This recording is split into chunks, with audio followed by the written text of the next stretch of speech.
Welcome to everyone attending this candidate forum, those that are here live and in person, as well as those that will be watching the YouTube video in the comfort of their own homes later tonight. We're here tonight to hear what the candidates for mayor have to say when asked about some of the issues of importance, not only to the people of District 4, but also residents all across Richmond. We will start tonight with opening statements, pre-submitted questions, and then closing comments. All comments from the candidates will be limited to 75 seconds. We ask everyone in the room to turn their electronic devices onto silent, and the candidates are asked to stow their electronic devices. We want to hear your words and not the words of your advisors. For everyone, please observe the general rules of public discourse. No yelling or screaming, no excessive clapping, no harassment, just keep it cool. In the immortal words of Rodney King, can't we all just get along? For the candidates, this is not your first time at a forum, so you know that when the countdown clock suggests that you stop speaking, please show us all the respect we're deserved and stop speaking. Let's get this show on the road. Okay. One thing I'm going to ask each of the candidates before you start your opening statement, please just tell us your name, because people have been asking, how do we pronounce that? We don't want a repeat of the forum we had a couple of nights ago. Okay? So when we're going to start, we're just going to start at one end, go to the other. That's Mr. Johnson. Demnlus Johnson, the third, pronounced Demnlus without the N. Greetings, everyone. As mentioned, my name is Demnlus Johnson III, and first I'd like to start by thanking the organizers of tonight's event, as well as you, our neighbors, for coming out and having this very important conversation and submitting these questions to us tonight. As mentioned, my name is Demnlus Johnson III, and I'm a fourth generation Richmond resident. My great-grandparents, both on my mother's side and father's side, migrated to the city of Richmond to work in the Kaiser shipyards. My grandfather was the owner of the Savoy nightclub in North Richmond, and we've been here ever since. As a fourth generation Richmond resident, I grew up in both Kennedy Manor on the south side, as well as in the Iron Triangle. I attended Stage Elementary, Portland Middle School, but then like most Richmond residents, my family was pushed out to East County. Upon graduating from high school, I went to Howard University for undergrad and then obtained a master's degree from the Goldman School of Public Policy at UC Berkeley. I used to serve as a Richmond City Council member from 2018 until 2022, as well as vice mayor. In that role, I acted as mayor on several occasions, which gave me firsthand experience as your mayor. And as one of the last citywide council members elected, I've had the opportunity to represent you before in fighting for the Richmond Hills Initiative, as well as making sure that El Sobrani is properly represented at the city council level. Thank you for your time, and once again, I look forward to having this conversation with you. Thank you, Mr. Johnson. This is Mr. Wassberg. Mark Wassberg the first. I had to throw that in, okay?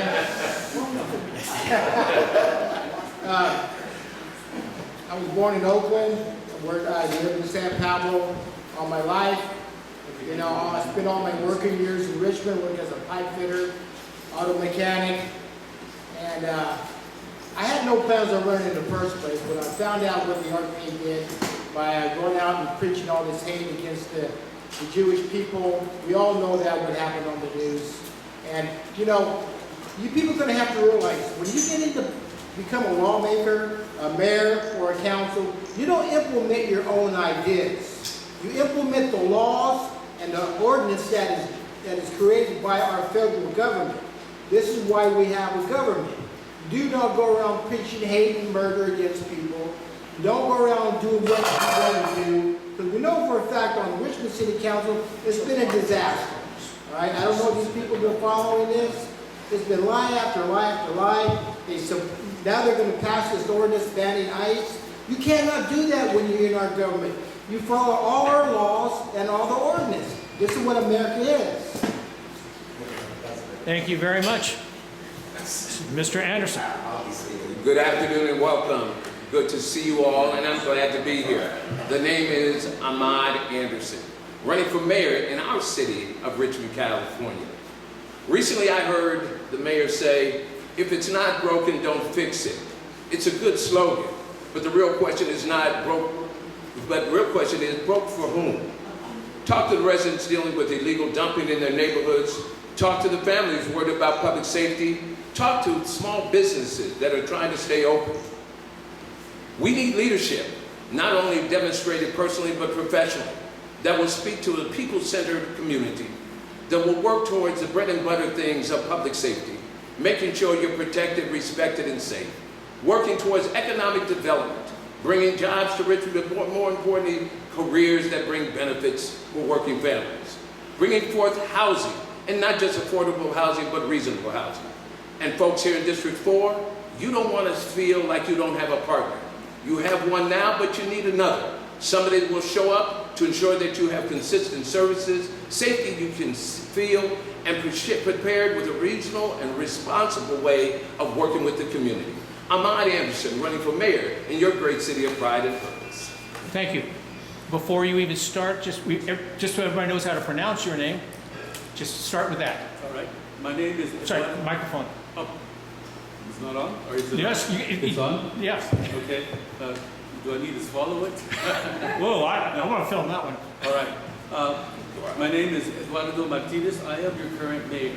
And as Ahmad said, I have said that if it's not broken, don't fix it.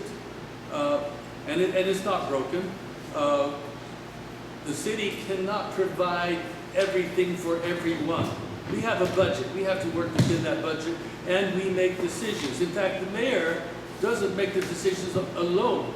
He needs the aid of the 6 city council members to make those decisions, and then it's up to the city manager to make that a reality. So Ahmad, who doesn't seem to understand how cities work, thinks that I can, or that he can, fix everything once he's mayor. That's not so. It's a thing of leadership, and I have led the city. The city has improved, and it will continue to improve if you re-elect me. So we have made so many improvements, from streets to lights to buildings like our historic library, from our parks to recreational and training services. So under my leadership, we will continue to do so. I have made the city fiscally stable. Thank you. Thank you very much. So the audience knows the candidates have been provided with written copies of the questions. We should not have to repeat them. And because Mr. Martinez showed up a little bit late, we're going to start at the other and give him half a chance to look at the questions like the other candidates have. So let's go ahead and start with on question number 1 with Mr. Johnson. When we go to meetings of the city council, we see our own version of Congress, where one faction sits on one side and the opposing faction sits on the other. The city is known for their dysfunctionality. What will it take for members of the council to actually talk with each other and work for the best interests of the entire city and not just selected groups? Yes, thank you for that question. As mentioned, I had the opportunity to serve on the Richmond City Council before, and I would say my first 2 years on the council, we had the opportunity to work with one another, to work across the aisle. But honestly, you see it here today, with members from one faction seated on one side and everybody else seated on the other. And that's the type of division we can't have on the city council. We have to be willing to respect one another's differences, and realize that everybody represents somebody. My political philosophy is that no one organization or individual has the answer to this crazy group of people we call Americans. So in short of having a silver bullet or the answer to everything, we have to find a way to work together without treading on one another. And that's what I'm about, finding different ways for us to come together, reach across the aisle, and get things done. I've done it as a Richmond City Council member, passing the Reparations, Equity, and Inclusion package with a unanimous vote, as well as reaching across the aisle and making sure that Councilmember Jimenez, when she joined the council, received an appointment to some type of board or commission when the then mayor refused to do so. I'm willing to go against those who support me in order to create harmony on the city council, because for me, it's not about supporting the Civil War, it's about bringing unity to the city. Thank you. Mr. Wassberg. Well, we know for a fact that the city council is split. On one side, you got the RPA. On the other side, you got people that might side with the RPA. See, this is the problem with our city council. It's all about the RPA. They're not going to deal with anybody else except their own people. This way they sit together, they vote the same way. They don't believe in laws. They're passing laws to ban law enforcement before arresting criminals. They're getting involved in police work, telling the police chief not to obey the laws. See, this is what you cannot have. See, this is the problem. They're more concerned with what's happening in Palestine than they are here in our own country. I said, you got the RPA that supported Hamas. They supported the BLM, it's a terrorist organization, Antifa. They support almost everything against America. This is what they've been doing for the last 20 years. You cannot have this when you're in our government. This is not what our city council should be like. Before the RPA took over, you didn't have these problems. Now what do you have? You got the news coming every day. They're always on the news supporting people being terrorists. I mean, this is the most devastating. See, this is why we need to get the RPA out. And we have some people on the other side, they're even supporting the RPA. Thank you very much. Mr. Yeah, Anderson. That was a lot. Look, I know a lot of that. In fact, before you start, this is a cavernous room, and comments from the back row are heard loudly up here. So just try not to shout out so that we're hearing it all. Thank you. well, I'll tell you, first and foremost, I've been an HR executive for over 30 years. Also working in education. And you always find when you're dealing with policy procedures, you're going to have friction. I don't manage, what people decide to do from a political standpoint with your RPA. I deal with the individual, what they believe and don't believe.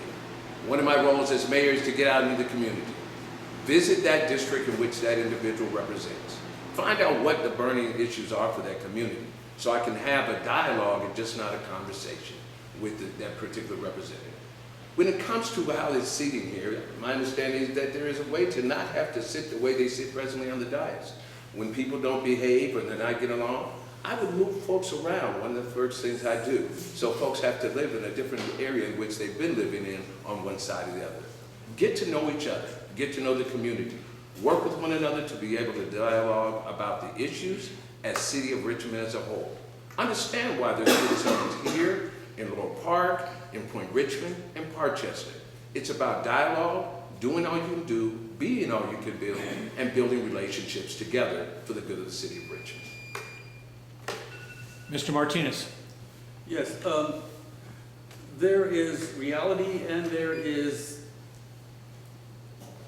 made up stuff. So there is a difference in philosophy, but if you look at the voting records, you will see that there is not the division that people say there is. I voted on things that Cesar put forward. I voted on things that Sahelis put forward. I even nominated her for vice mayor. It's but we need to put our foot forward and do our best and have conversations. People tell me that the council that we have since I've been mayor has been the most civil council that we've had, ever. So I plan to continue that and to improve on that. But it's a two-way street. People have to work with me just as I work with people. So things will get better if I continue as mayor.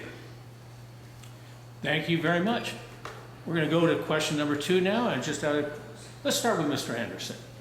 Okay? At every forum, we hear something about what will be done on the first day or in the first 100 days. Now let's come back to planet Earth. How much power will you have as a single member of a council of 7, where it will take 4 votes to approve any item?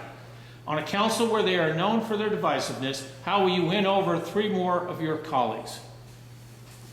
As I said before, it is not just sitting in your office, and as the mayor has mentioned, what leadership is. Leadership's not based upon your title, the seat you sit in. It's about really taking care of those in charge. Everybody does have a different philosophy. There is no magic wand of who has power. I think the biggest power is, one, listening to the community and being able to have a dialogue with the individuals that serve those other areas, but also understanding how business works. Not just telling you that we have a budget, this is how it is, and that's the way it is. Be able to communicate that. Be transparent.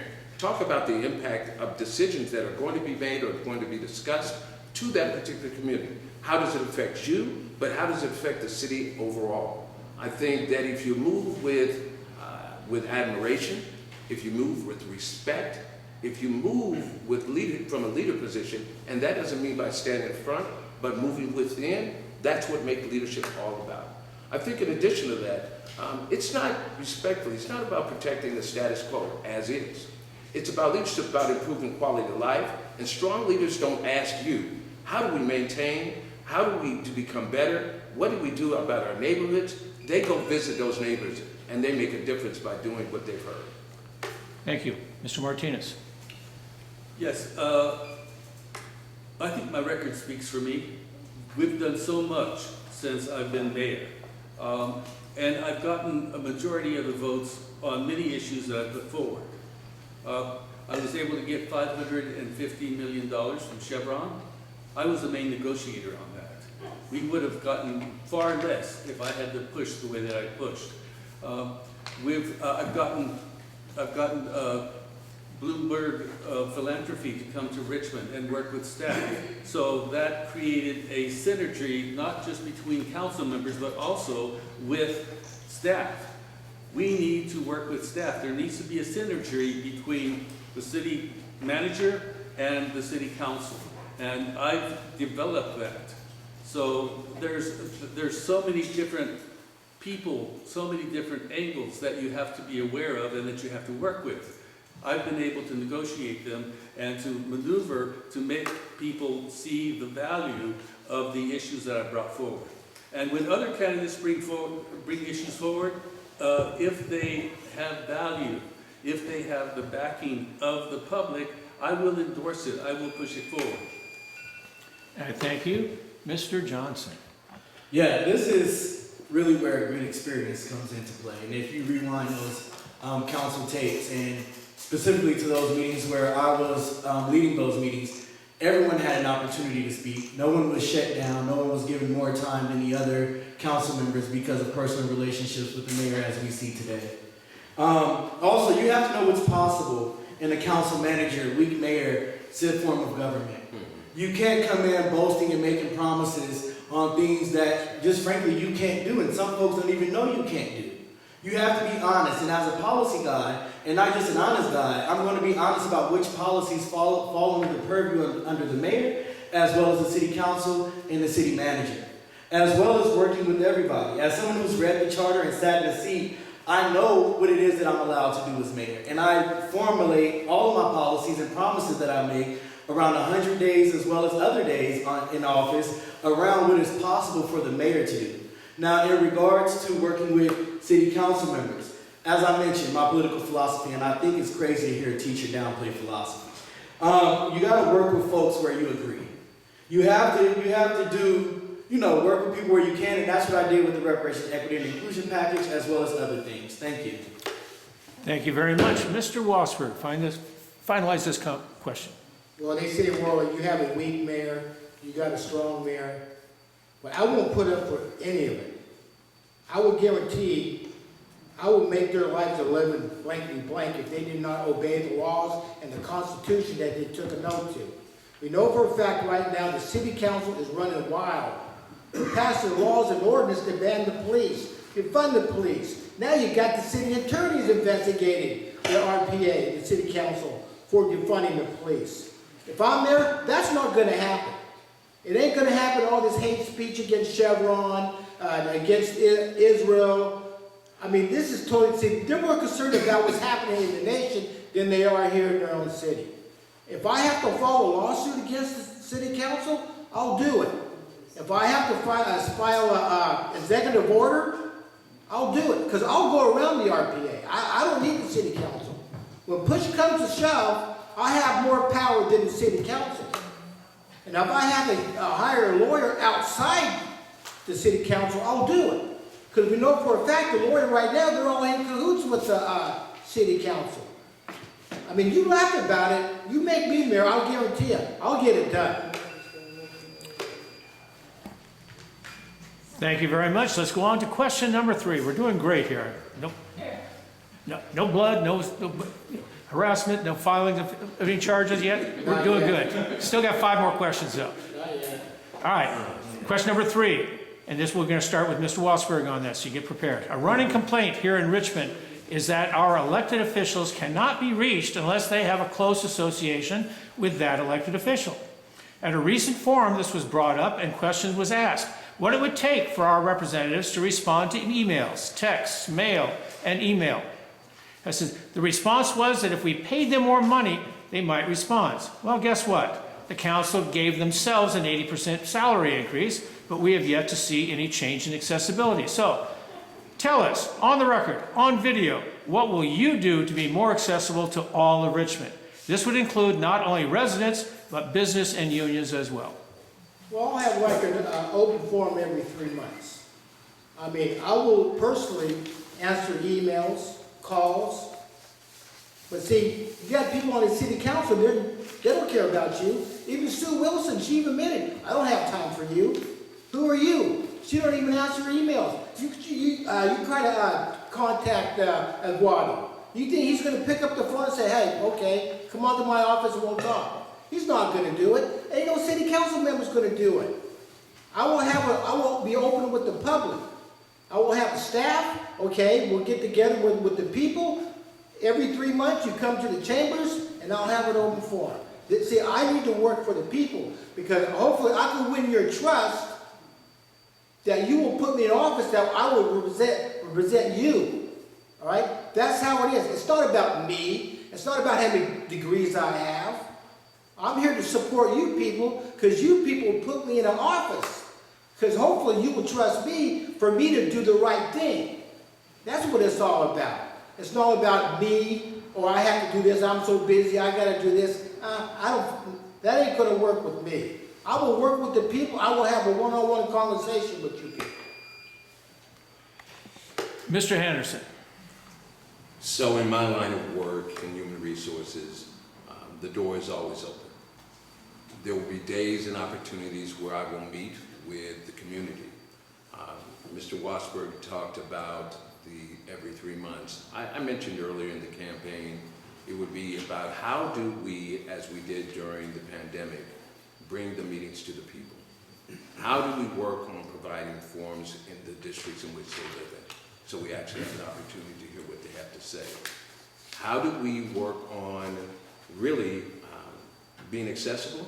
I manage those policies and procedures of accessibility, communication, awareness, and education in human resources. That is what it's all about. It's being people-centered focused. If you can't find me, then I'm not doing my job.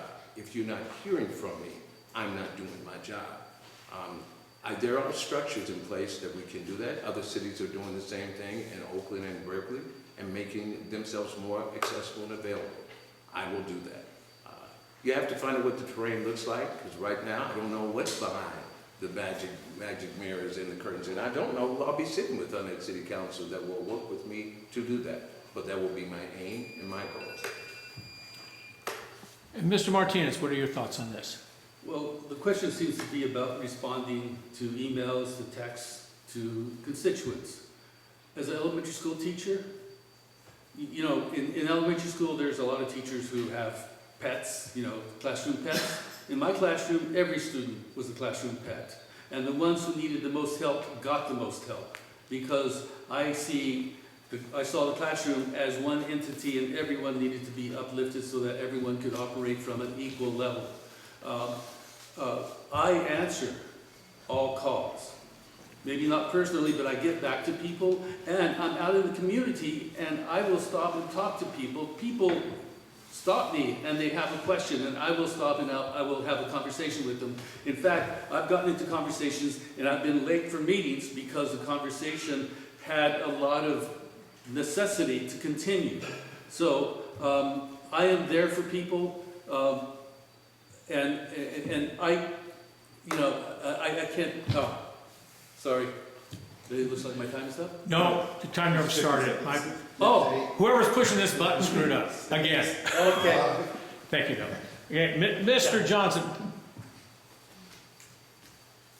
Yeah, I've also, in previous town halls, made this very clear. I plan to have office hours at City Hall, town halls, and community centers such as this, but then also community office hours, where you can just come find me at the grocery store, or at the cleaners, or at the library, or at the dog walking my dog. You know, places where in your neighborhood, you don't have to drive all the way to a formal venue or make an appointment. You can just catch me on the fly, or catch me when you're running your errands as well, and we can talk shop. I don't mind being late somewhere, you know, as we're discussing something in the middle of aisle 6. That's not a problem for me. Also, my phone number hasn't changed since I ran for office the first time. And if you want to pull your phones out, I'll give you my number now, and I'll be willing to, you know, I always tell people, if I don't pick up then, I'll be sure to call you back, leave a message, or shoot you a text. But my number is 510-375-1942. Once again, that's 510-375-1942. And I'll be happy to give that out again afterwards, and that number is not going to change after this election. So no matter what, you'll have access to Demnlus Johnson. And in terms of emails, they come straight to my phone, so I'm on those all day. So thank you so much for your time. Thank you very much. We've covered everybody on this question, right? That's correct, sir. Sometimes I think it, that doesn't mean it actually happens. We've been there. Okay, we're gonna go over to the side, start with the next question with Mr. Martinez. Hang on. In an effort to control scofflaws, burning donuts and doing their sideshow thing, Richmond has turned into a showcase for plastic pylons by the thousands. The kind of traffic control items that get flattened or sheared off by those very same scofflaws. Is this the Richmond you want to boast about? What's the answer? We'd also like to hear that we also hear that sideshows and burning donuts is a cultural thing. Does that make it okay to violate the law and endanger neighbors? I do not believe in lawlessness. Everything that happens, well, not everything, but most things that happen in a sideshow are against the law. There are laws against them already. So we don't need to make more laws to enforce the laws that are already there. We just need to enforce the laws that are happening, that we have, that are being violated. So we need to focus on education, and then on structure, making sure that our streets are conducive to sideshows, and we need to have law enforcement, start impounding automobiles that are present in sideshows, make it costly for people who abuse our city, abuse their cars, abuse the people around them. So we need to make sure that our city is known as a city that does not tolerate sideshows. Thank you very much. People in the audience may not be able to see, but there's a countdown clock here that they're all staring at. I'm responsible for pushing the buttons. If I mess up, as I did a few seconds ago, he got an extra few seconds there. Nobody gets cheated out of their time with me. Okay, they always get more time. Okay, Mr. Johnson. Yes, I completely agree. We need more traffic calming measures. We need more education on sideshows as well as on fireworks, because it's a similar problem around the culture around fireworks and sideshows. But also, we need to talk about getting more license plate readers. We need to talk about having flock cameras so that way we can actually catch individuals who are participating in sideshows. A lot of time we are waking up out of our sleep, so we don't have time to react as quickly. And then also with the police not being fully staffed, they also don't have enough officers to react or enforce the books on the laws. We can say enforce the books on the laws, but if we don't have people to do it, then what are we really saying? I actually believe in making sure we have a fully staffed police department, so that way we can respond to these different calls and make sure that individuals as soon as they see the police in those areas. I actually live by Target, where a lot of these sideshows get started. They do an entire train in front of my house, and so it's like if the police had enough members to hang out in Target on a night like this or a night like tomorrow, then we can stop it before it even happens. But we don't have enough officers. And in terms of developing, we have to also develop narrow streets with super blocks and make sure that we are making pedestrian-friendly sidewalks and anti-donut streets. Thank you. Thank you very much. Mr. Wassberg. Well, it's kind of hard to educate a 20-year-old that has a hot rod car that like to show off in front of his friends. We gotta have to pass stricter laws. I mean, real stricter laws. You catch people doing sideshows, you're gonna make them pay for the road, clean it up. You're gonna have to make them pay for it. Now, for the police, we know for a fact that the city council defunded the police, so we have to bring more police. I would like to see drones in the air. Okay? Hello. And if we have them up in the air, then we have a better chance of catching these people. But like I say, it's all having more police, the cameras. I mean, he said everything I was going to say. You know, you got to have cameras, you got to have more police, you got to have eyes in the sky. I mean, like I said, you can't educate these young kids. Where I live at, I hear it every night. To 2 o'clock in the morning. Guys up there yell, come on, man, hey! Taking pictures and stuff. You see what I'm saying? You call the police, they're going to come about 4 or 5 hours later. By the time the police come, they're gone. But you have to find where the hot spots are at, so you can set up cameras and have eyes in the sky and pass stricter laws. But they know that less police, more crime. Are you two okay sharing the same viewpoint on something? You know, I was sitting here and I just concluded that Mark is copying my answers. All right, let's go back. That's why they copied mine. If you rewind the tape, you folks have copied a few of my answers in the past. Let's go with Mr. Anderson, please. All right? Well, I don't know if there's room in that pool, but I might jump in. But let me say this. You know, the mayor said if it's not broke, don't fix it. Well, it's been broken and it hasn't been fixed. And so the status quo has to change. You know, we're talking about defunding the police, and we've not done what we're supposed to do by the grand jury to make sure that, forget minimum, what should we have to address the concerns in the city?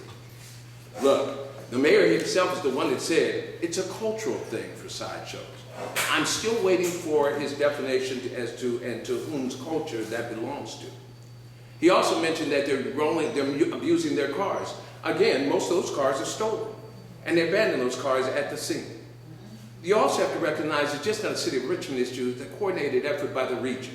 You have to have those partnerships to be able to do that. It's difficult to do that when those other folks who are criminals know that this is the place that you don't have the police and don't have the ability to meet the reach here in this area. In fact, in the annex, they're the ones on next door all the time where the mayor lives that are complaining about the sideshows that they hear. We need to step up, step in. Remember that you're supposed to be protected, respected, and safe in your community, no matter where you live in the city of Richmond. Thank you very much. One of those parts of that question had to do with the plastic pylons we're seeing by the thousands. Just a quick show of hands. Is that the city that you want?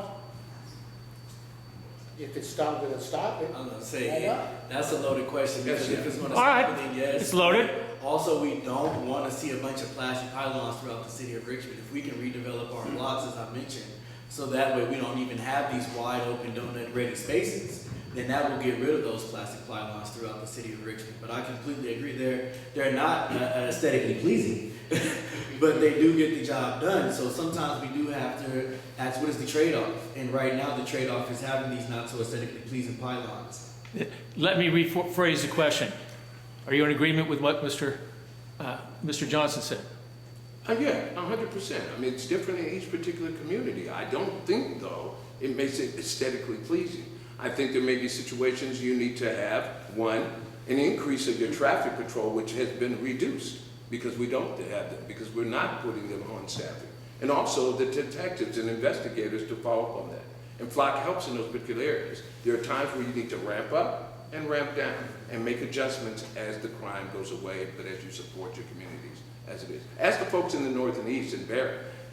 Keep in mind this was a raise your hand question. It was, but not, You gave us that was on you, Mr. Moderator. That was on you, Mr. Moderator. Yes, it was, but now let me move around because we all want to get out of here. All right. Mr. Martinez, give you a fair chance to respond. I hope I was clear.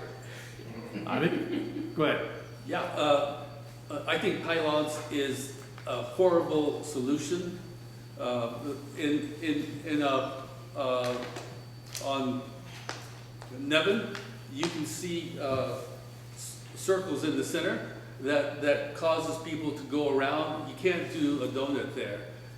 And so it makes the streets safer. People have to slow down to go around. And I think that's a better solution. You can even put plants inside of those concrete containers so that it's more attractive. So I think we need to think of aesthetics as we think of safety.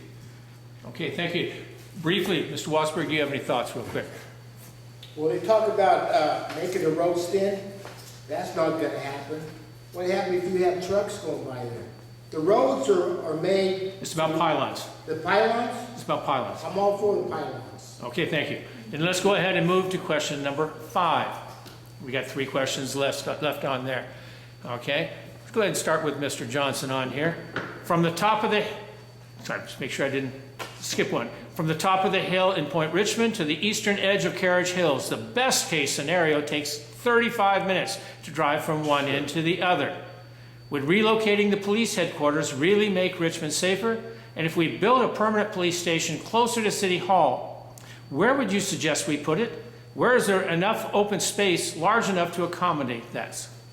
Well, first of all, 35 minutes must be before 3 o'clock traffic starts. So we'll start there. But I was, I'm young enough but old enough to have been born here. Remember when the police station was at Civic Center Plaza.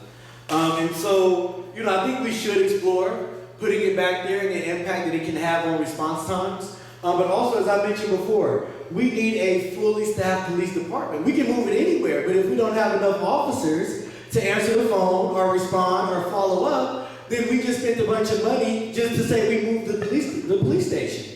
That way, also, a cheaper first step would be exploring reopening our substations or opening substations in areas. So that way, everybody has equal access to police services. Yeah, you won't get the full kit and caboodle, but you will have access and response times will be faster. But we can only man those police stations, those substations, if we have a fully staffed police department. So we can move it, we can remodel it, we can even buy the building on the marina. But if we only have minimum and a council and a mayor that celebrates the minimum staffing, then it's not going to really have an impact on response times, which is really what it's about. Thank you very much, Mr. Wassberg. Well, years ago, they had the police department at City Hall. I think the police department should be right in the middle of the city, all right? So everybody could have access to the police department. Now, for these substations, I would take them, they should be in the high crime areas first. That's where the police should be.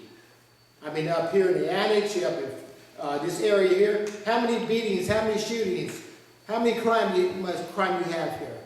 Very little, right? But we still need some police presence. But my focus on is putting these substations, like in the Iron Triangle down Demnlus Park, on the south side, North Richmond, where the crime is the highest ever in the city of Richmond. These neighborhoods are the highest crime areas, murders, carjackings, assaults. Most of it is in the Iron Triangle, North Richmond, and the south side, all right? But it wouldn't hurt to have substations around the area here. But the problem is, the police are understaffed. So how are you gonna do it? All because of the city council defunded the police in 2020. This is what they did. Thank you, Mr. Anderson. Yeah, it'd be great. Look, I'm old enough, 66 years of age, born and raised here in the great city of Richmond. Old enough to know that, yes, I remember when it was there in the Civic Center location.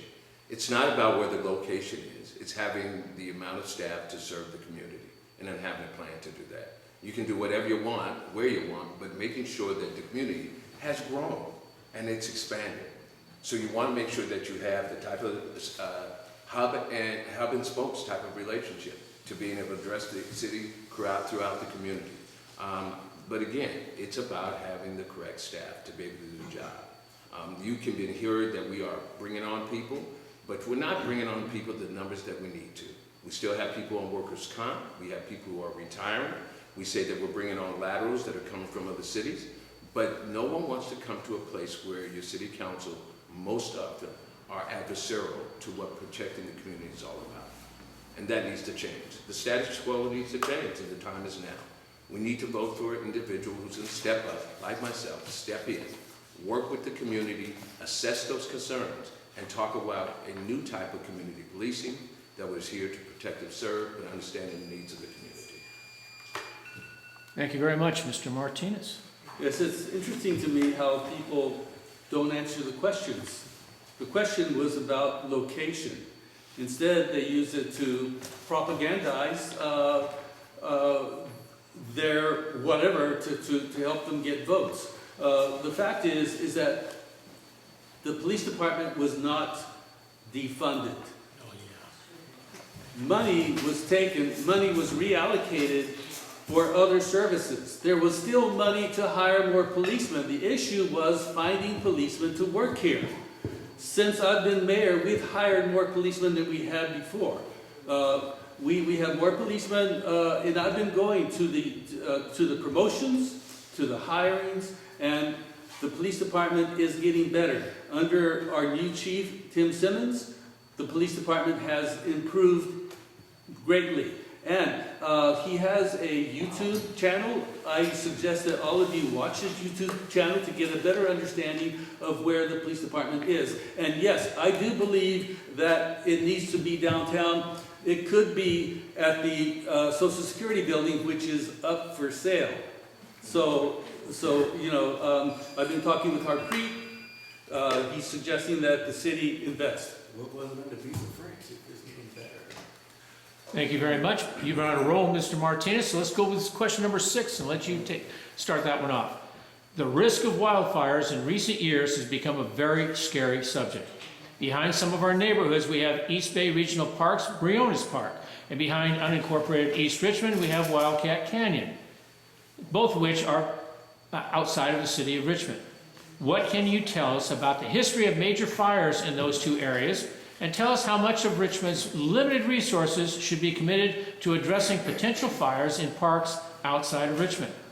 And if you have time, maybe you can tell us what you know about escalating homeowner insurance rates that may have been affected by the efforts to make this community know how unsafe D4 is.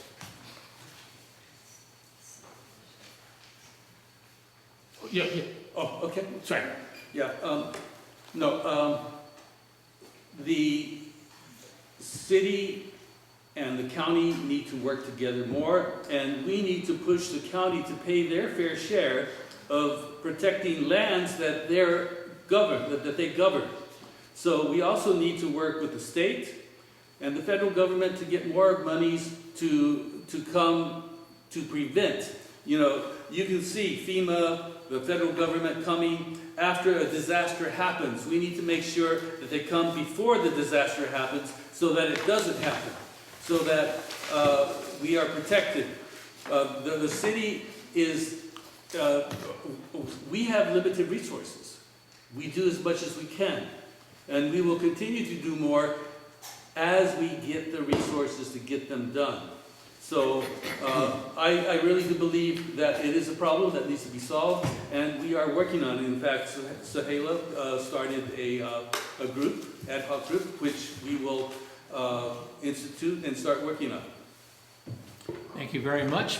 So I'm going to mix it up. Mr. Wassberg. Well, first of all, I wouldn't live in a high fire zone.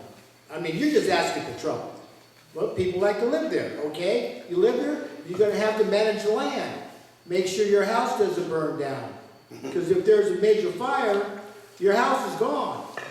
The fire department can only do so much, right? You got to have fire roads. You got to clear out all the brush to make sure it's not going to happen. But you got to take the history of the area. How many big wildfires have we had here? Yeah, hardly any. But from my own personal opinion, this taxing the people on this fire thing, it's a scam. Some people live in the area, but some people don't live in the area, but they still have to pay the tax. You see? But it's all management, you know? You don't live right dead in a forest where your house could burn down in about 5 minutes. Look what happened in LA. It was all forest. They was living there. So what do you expect, right? But if I lived there, I would clear out all the brush, probably have my roof fireproof or something. You have to manage your own property. Thank you. Mr. Anderson. Yeah, wow. So, yeah. So first and foremost, I think that what's important is that saying that the history, I think a long time ago, 1923, we had the Wildcat Canyon area. And one of the greatest fires ever in this area, 3,200 homes, I believe, were burned in this community. I didn't learn that on my own. I wasn't around at that time, but I know as a member of the team of the West Contra Costa Fire Safety Council that Zale puts on, I'm an active member, if not by notes, but by participation and showing up. I know that all these areas are not necessarily in the city of Richmond, but it is a coordinated effort.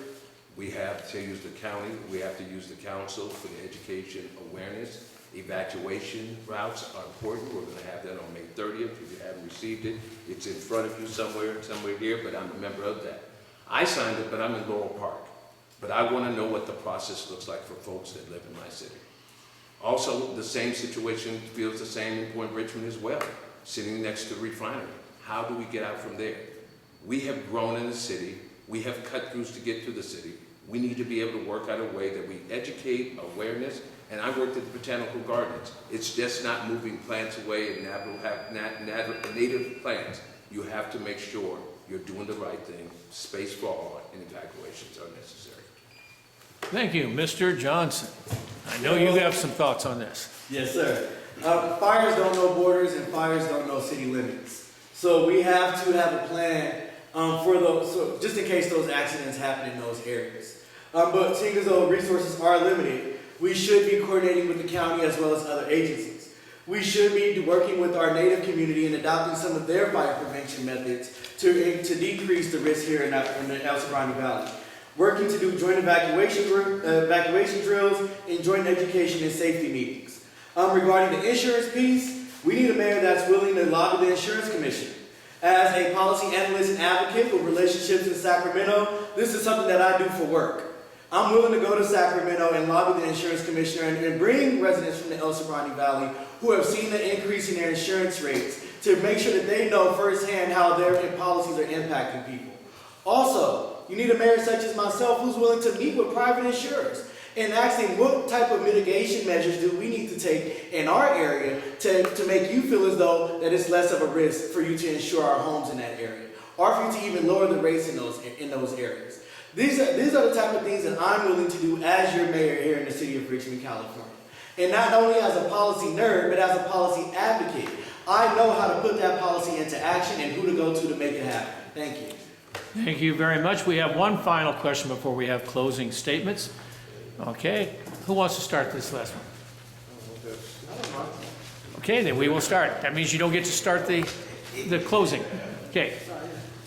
Richmond lost their major grocery stores decades ago, and now the good people of Richmond have to go to El Cerrito, San Pablo, Pinole, and even Orinda to get their groceries. Tell us what you know about why Richmond lost their 9 major grocery stores, and what is it going to take to bring back major grocery stores around Richmond? Now, I'll be the first to say I'm not old enough to know why we lost all 9.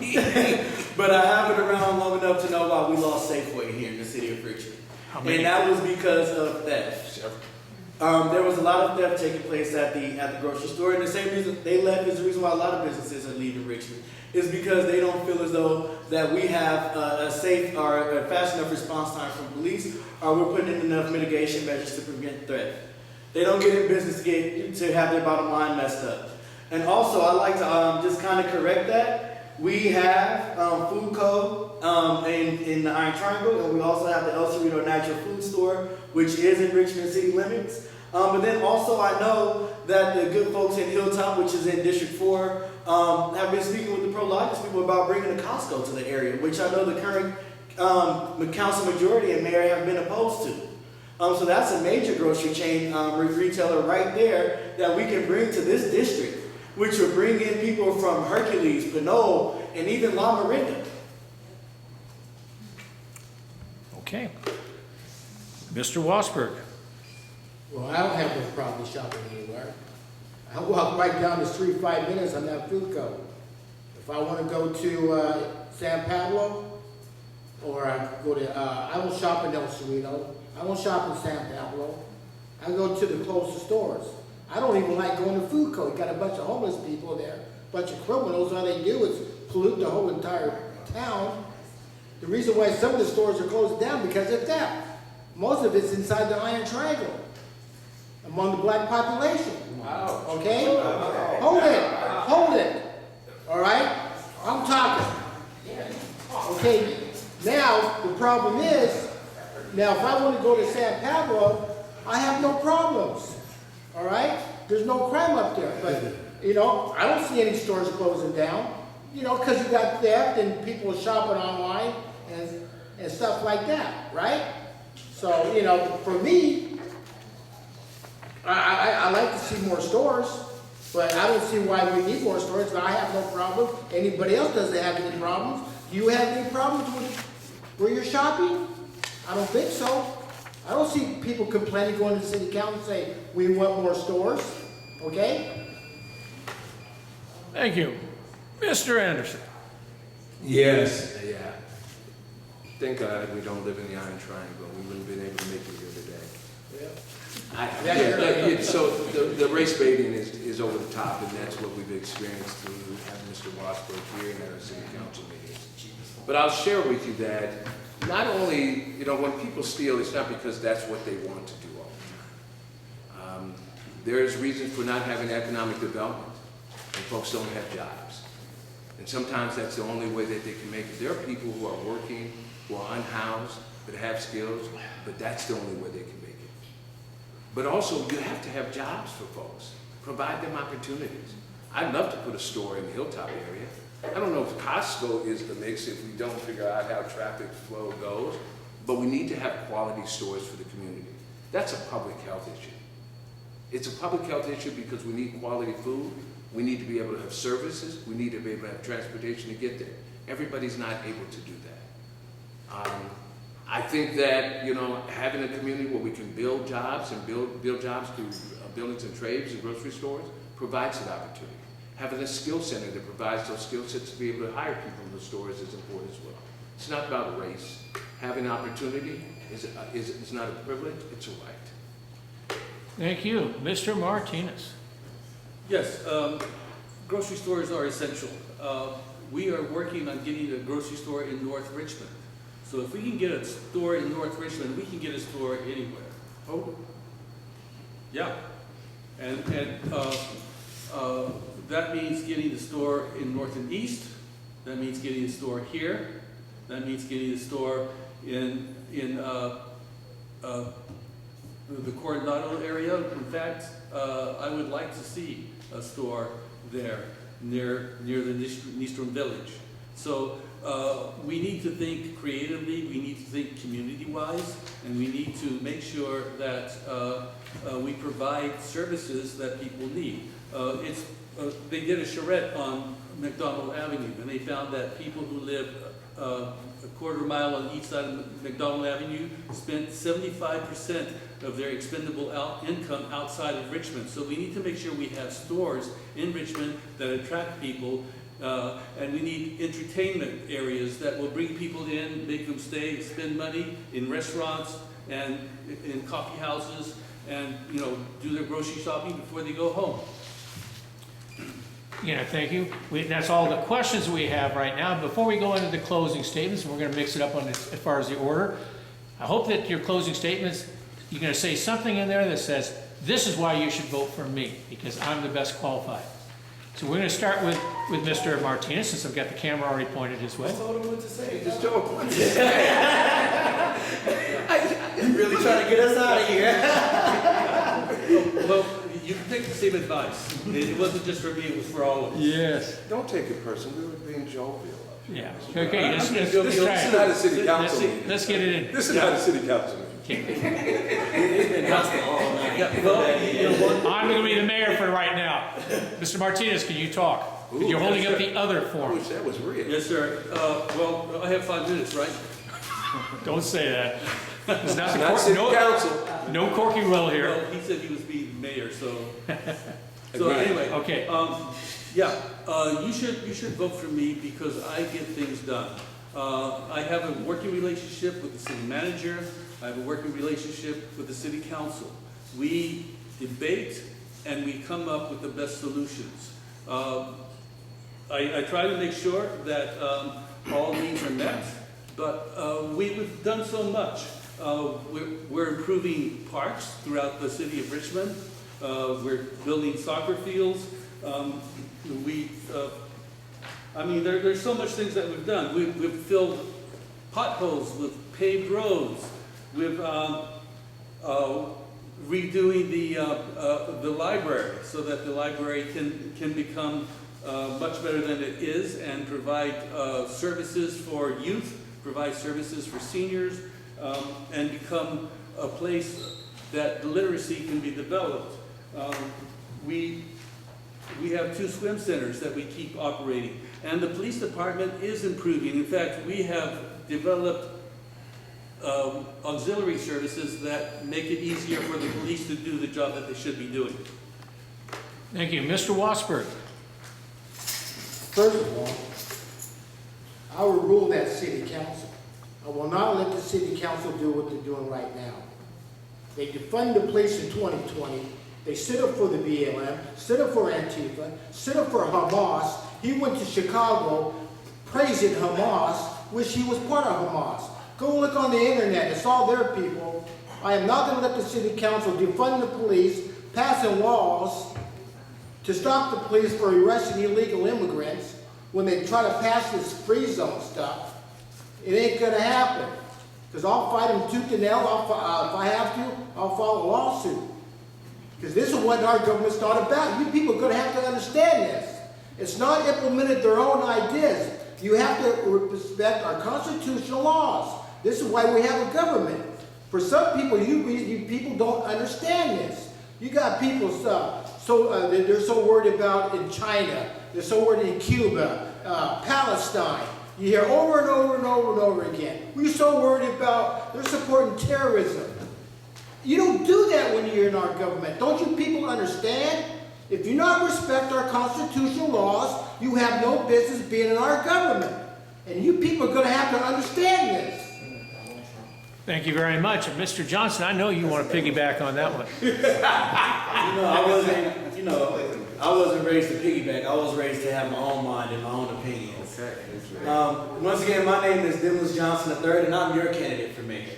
Once again, I'm a 4th-generation Richmond resident, a policy professional with proven leadership that you can count on, that you have counted on. I may not have joined the fire safety group, but I genuinely engage and know this community through the El Sobrani stroll. Going to Mark's barbershop from the time he was at Sobrani Plaza to today. By promoting the Richmond Hills Initiative as a Richmond City Council member and making sure that the zoning was in line with what the community wanted. And as your mayor, I plan to make sure that that vision is carried through in our next general plan. Going to El Sobrani Pride, as well as Kim in the back there who works here, who was actually my babysitter growing up. I hope to earn your vote on June 2nd. Learn more on my website, johnsonforrichmondmayor.com. Once again, that website is johnsonforrichmondmayor.com. And please see me afterwards if you like that number again. And that's Demnlus Johnson III, third on the ballot, but first in your hearts and minds. Thank you. Well, thank you very much. This is Mr. Anderson. Well, the time has come, and the time has come for new leadership. My name is Ahmad Anderson, running for mayor in our great city of pride and purpose.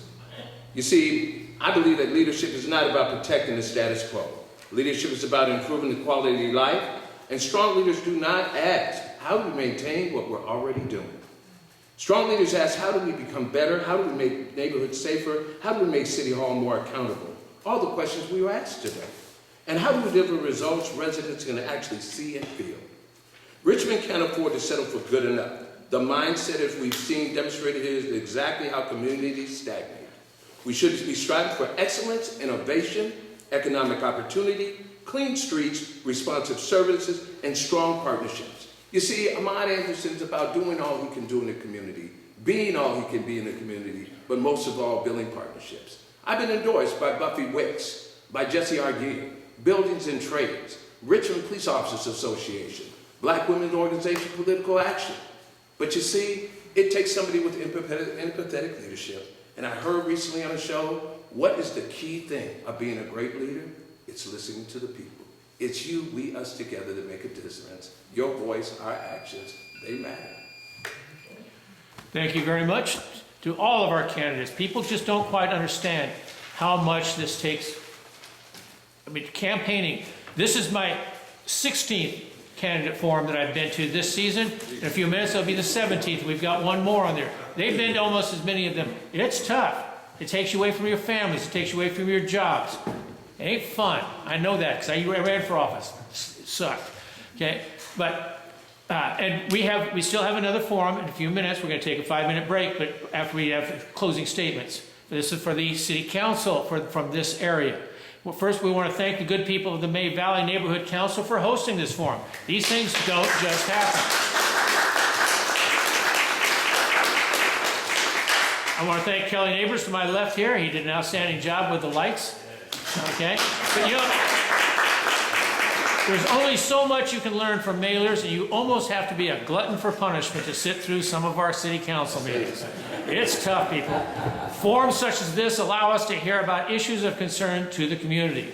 Ballots have already been mailed to each registered voter. All you have to do is slice open that envelope, fill out the appropriate bubbles, put the ballots back in the pre-addressed return envelope, sign the back, and pop it in the mail. No postage required. Easy peasy. So now, after the second forum, rush back home and take advantage of this opportunity to make your vote count, because every vote should count. We're going to take ourselves about a 5-minute break right now while we set up for the next forum. Stick around. It'll be fun. Before the break, we should thank Don Gosney for what he's done. Thank you, Don. Thank you, Don.